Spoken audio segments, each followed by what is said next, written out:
God's blessings be with all of you. The first is last, the greatest is the least. The leader is servant. Such is the foolishness of the gospel.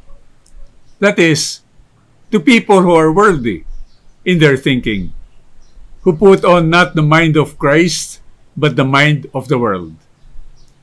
In the Sermon on the Plain, Jesus pronounces woe to the rich, to those who are filled, to those who laugh, and to those whom people speak well of.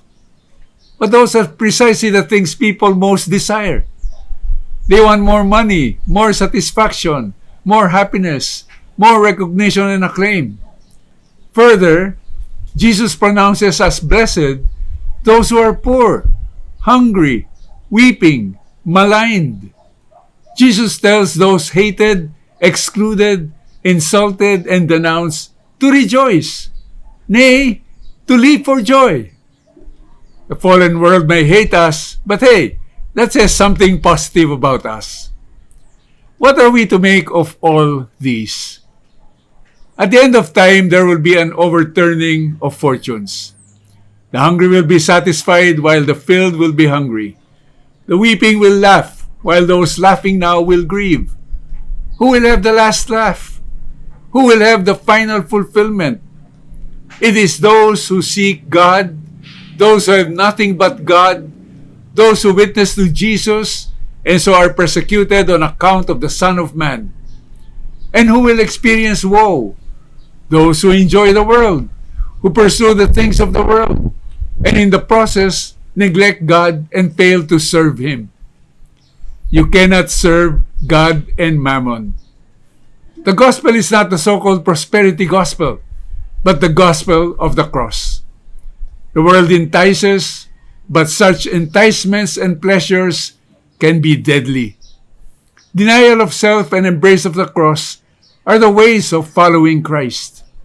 We are in the world, but not of it. We are set apart, called to be holy.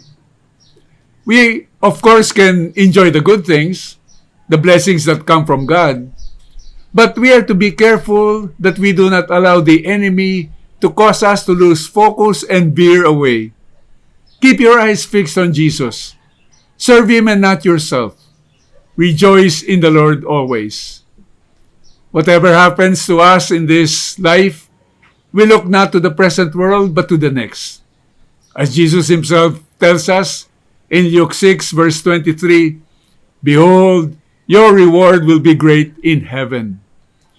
Now, as if Jesus' teaching, as we have just heard, was not hard enough, now He ratchets it up one notch higher. Jesus says in Luke 6, verse 27, "But to you who hear, I say, love your enemies, do good to those who hate you, bless those who curse you, pray for those who mistreat you." This is truly an overturning of the wisdom of the world and the natural inclinations of fallen man. But this is what the call to holiness is about. This is truly being set apart. To love those who love you, to do good to those who do good to you, to lend money to those from whom you expect repayment. Jesus says that even sinners do the same. So how are you different? Especially since we are also all sinners. Jesus then says, "But rather, love your enemies and do good to them, and lend expecting nothing back." Who can do this? God can, for He Himself is kind to the ungrateful and the wicked. Look at Jesus on the cross. He loved His enemies, including those who crucified Him, and in fact went to the cross precisely for them. He did good to those who hated Him, extended them mercy and the gift of salvation.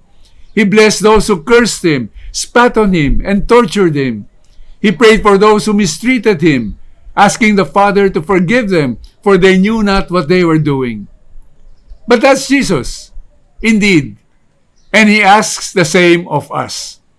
He loves us so much that He wants us to be holy as God is holy, to be perfect as the Heavenly Father is perfect. Jesus says, "Be merciful, just as your Father is merciful."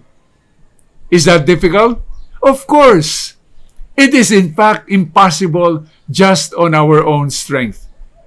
But that is who we are meant to be. It is how we can be set apart. It is how we can truly claim to be children of God and inheritors of the kingdom.